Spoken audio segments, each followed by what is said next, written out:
प्रिय बंधुओं, किसी भी वस्तु को देखने के लिए, जानने के लिए उसका एक निश्चित दूरी पर होना अति आवश्यक होता है।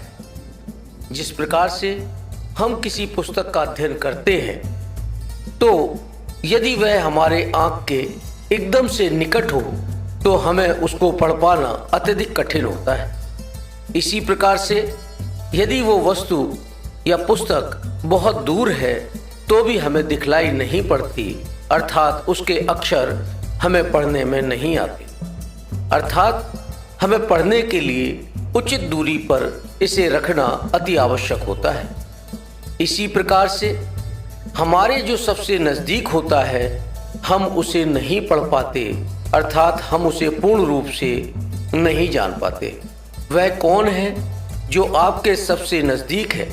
वह कौन है जो आपको पूर्ण रूप से जानता है तथा आपके सत्य एवं असत्य से पूर्ण रूप से परिचित है? वह कौन है जो जन्म से मृत्यु तक आपके साथ रहता है? इन सभी बातों को जानना अति आवश्यक है। वह कौन है? यहाँ पर एक प्रश्न और आता है, जो आपके सभी अच्छे एवं बुरे कार्यों को जानता है। आपको सबसे ज़्यादा जानने वाला व्यक्ति कौन है? निश्चित रूप से सिर्फ एक ही जवाब है, वह आप स्वयं हैं, जो अपने आप को सबसे ज़्यादा जानते हैं। क्योंकि अपने आप में जितना हमें ज्ञान है, अपने बारे में जानकारियां हैं, उतनी किसी दूसरे को नहीं। तो निश्चित रूप से स्वयं को जो जान लेता है, उससे बड़ा ज्ञानी कोई नहीं होता। किंतु आप स्वयं को ही पूरी तरह से नहीं जानते। यदि हम यह कहें कि किसी दूसरे व्यक्ति के बारे में, उसके गुण के बारे में, उसके दोष के बारे में बतलाएं, थोड़ी सी चर्चा करें, तो निश्चित रूप से कुछ ही समय में एक बहुत बड़ी सूची उस व्यक्ति की बना करके दोष एवं गुणों की व्याख्या करके दे देते हैं, और उसमें सामने वाले के अवगुणों का बहुत बड़ा भंडार होता है।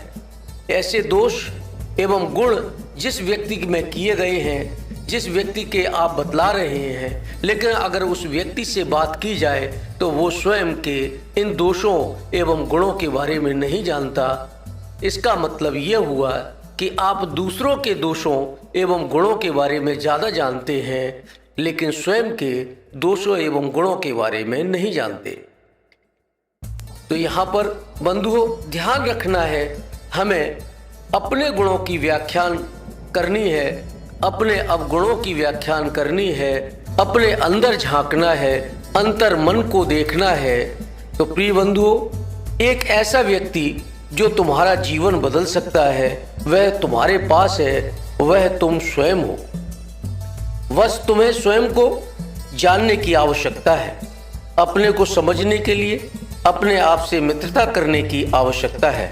जब भी तुम कोई अच्छा कार्य करोगे तो स्वयं को खुशी प्राप्त होगी। इसी प्रकार जब आप कोई गलत कार्य करते हैं तो आपका मन उसको कई बार रोकता है कि ये गलत है, ये गलत है, इसको मत करो, इससे नुकसान होगा।